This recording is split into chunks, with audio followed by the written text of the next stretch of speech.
আজকে আমাদের ত্রিপুরার বিধানসভার যিনি অধ্যক্ষ এবং দীর্ঘদিনের রাজনৈতিক ব্যক্তিত্ব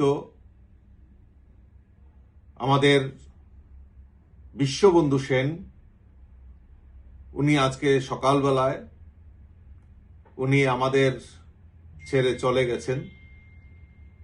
আমি উনার বিদেহী আত্মার সদ্গতি কামনা করছি এবং পরিবার পরিজনদের প্রতি আমার সমবেদনা জ্ঞাপন করছি।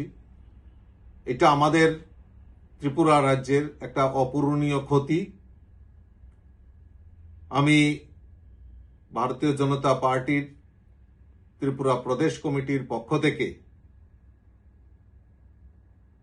আমাদের ভারতীয় জনতা পার্টির যে কর্মসূচি আগামী 2 দিন, আজকে এবং কালকে, আগামীকালকে যত কর্মসূচি হাতে নেওয়া হয়েছিল সেইগুলিকে স্থগিত রাখা হয়েছে এবং তার পাশাপাশি আমাদের সরকার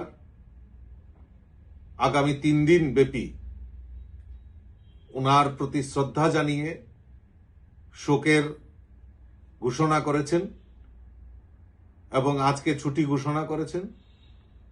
তা আমি আশা করি আমাদের ভারতীয় জনতা পার্টির সমস্ত কার্যকর্তা আগামীকালকে ওনার মরদেহ আগরতলায় এসে পৌঁছবে। আমরা পার্টির তরফ থেকে শ্রদ্ধাঞ্জলি নিবেদন করব।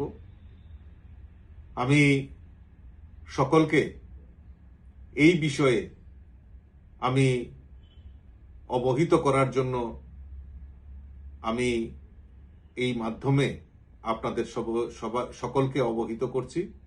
আমি আবারও আপনাদের মাধ্যমে সমস্ত রাজ্যবাসীর পক্ষ থেকে বিশ্ববন্ধু সেনের এই অকাল প্রয়াণে আমরা মর্মাহত, ওনার প্রতি শ্রদ্ধা জানাচ্ছি এবং ওনার পরিবারের প্রতি সমবেদনা জ্ঞাপন করছি।